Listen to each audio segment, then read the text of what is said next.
안녕하세요. 이철환의 노트북의 이철환입니다. 오늘은 다리 건너보기라는 테마를 가지고 유럽 여행을 떠나보도록 하겠습니다. 다리는 그저 강을 건너는 수단만은 아니죠. 그것은 다양한 의미를 가지고 있습니다. 장소를 이어줄 뿐만 아니라 사람을 이어주는 연결과 교류와 소통의 상징입니다. 삶을 공유할 수 있는 공공의 공간이며 도시의 핵심적 인프라이며 또 도시 경관의 중심으로서 예술과 감성의 무대가 되고 있습니다. 한마디로 다리는 도시의 품격을 가감없이 잘 보여주고 있습니다.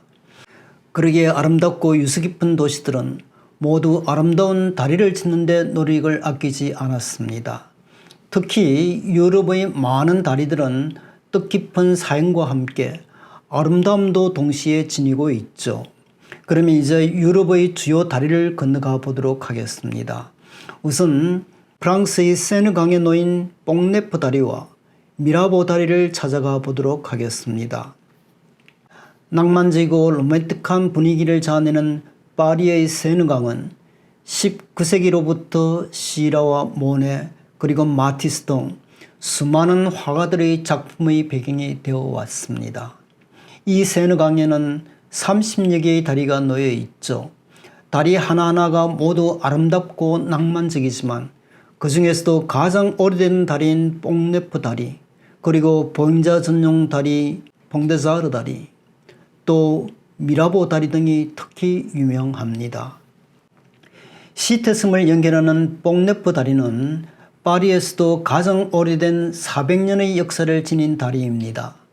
사전적 의미는 새로운 다리라고, 당시 새로운 양식으로 다리를 건축했기에 이런 이름이 붙여졌습니다.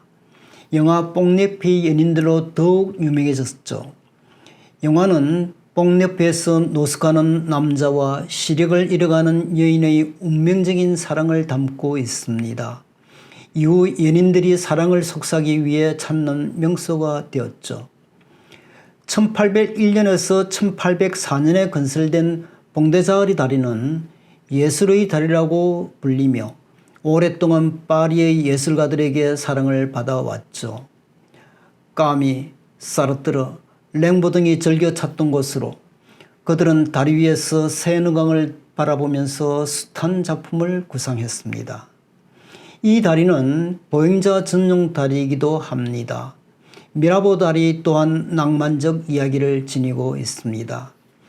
프랑스의 신 아폴리네르의 시 미라보 다리는 다음과 같이 시작됩니다.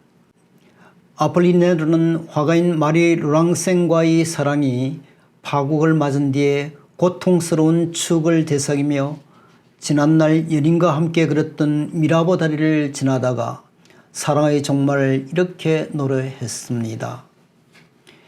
미라보 다리 아래 세느강은 흐르고 우리네 사랑도 흘러내린다. 내 마음속에 깊이 아로새겨라. 기쁨은 언제나 고통 뒤에 오는 법. 밤이여 오라 종아 울려라. 세월은 가고 나는 머문다. 이제 다음은 프랑스 프로방스 지방의 아비뇽 다리를 찾아가 보도록 하겠습니다. 프랑스의 아비뇽 다리는 우리가 어린 시절 원을 그리며 춤을 추면서 부르던 노래 아비뇽의 다리 위에서를 떠올리게 합니다. 노래 가사에 나오는 것처럼 그 옛날 아비뇽 마을 사람들은 이 다리 아래 라바르텔라스 섬에 모여 춤추고 노래하며 즐겼다고 합니다. 12세기 베네제라는 양치기 청년이 롱강의 중심인 아비뇽에 다리를 건설하려는 신의 계시를 받고 아비뇽에 와서 사람들에게 전했지만 그를 믿는 사람은 아무도 없었다고 합니다.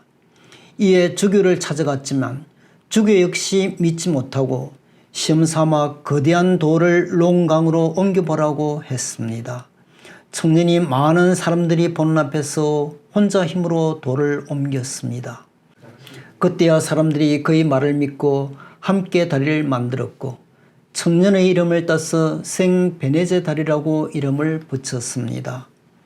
이처럼 정식 명칭은 성 베네제 다리이지만 통상 아미뇽 다리로 불리고 있습니다.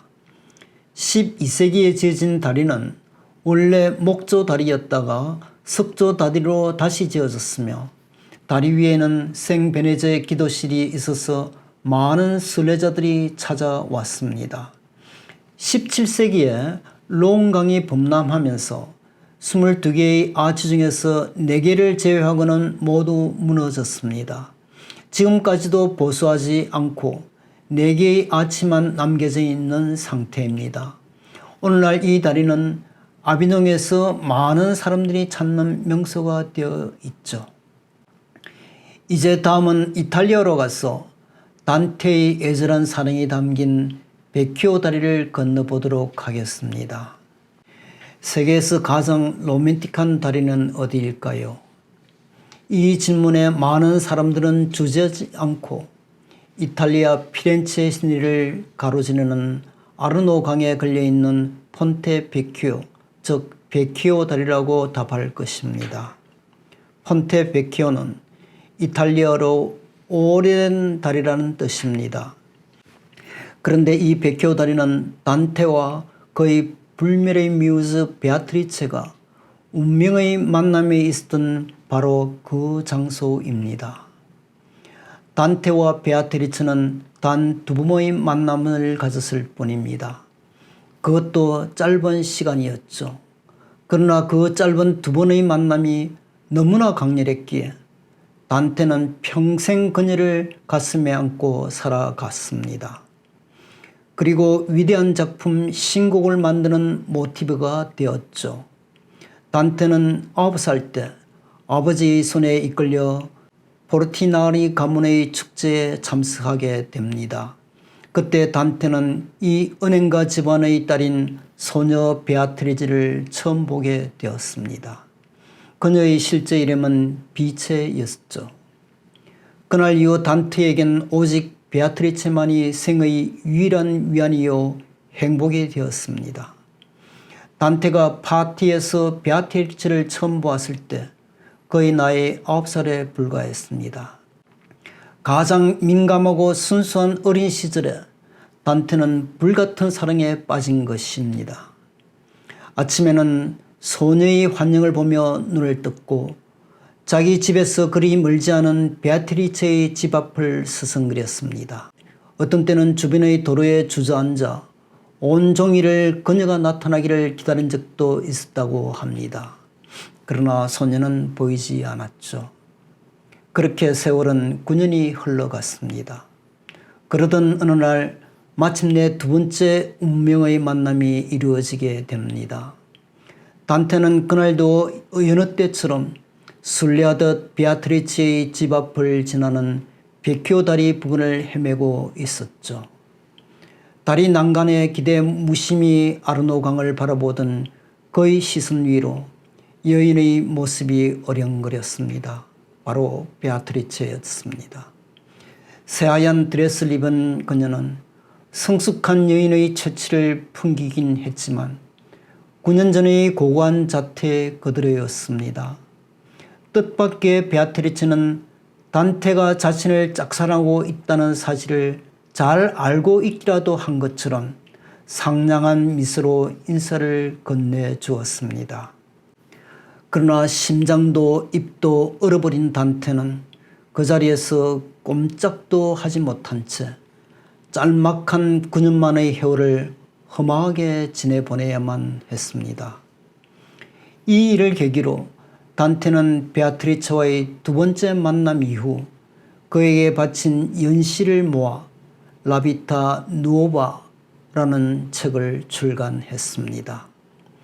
단테는 9살이었던 시절 베아트리체와의 만남을 상기하며 이렇게 쓰고 있었습니다. 그 순간이 지난 뒤부터 줄곧 사랑이 나의 영혼을 지배했다라고. 이제 다음은 수상도시 베네치아를 잇는 다리들을 건너보도록 하겠습니다.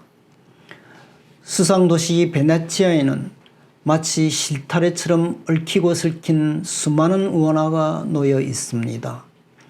도시의 수로 역할을 하는 이 운하 사이로 길이 약 10m가량의 검은 곤돌라가 쉴 새 없이 들락거립니다. 또 118개의 섬과 섬을 이어주기 위해 수많은 다리가 놓여 있는데 그 중에서 리알토 다리와 탄식의 다리는 좀 더 특별합니다. 가장 사랑을 많이 받고 있는 리알토 다리는 단순한 다리가 아닌 16세기 말 르네상스 시대의 건축술과 토목 기술을 동원해 만든 예술 작품입니다. 다리 설계 공모전에서 미켈란젤로를 제치고 안토니오 다 폰테가 낙점을 받았다고 합니다. 다리 위에는 베니스를 찾는 관광객을 상대로 각종 기념품 가게가 절비합니다. 마스크와 모자가 특히 유명하죠. 다리를 건너면 시장이 나옵니다. 리알토 다리 위에서는 대운하와 시가지를 구워 볼 수가 있습니다. 한편 탄식의 다리는 섬과 섬을 이어주는 다른 다리와 달리 건축물과 건축물을 잇고 있습니다.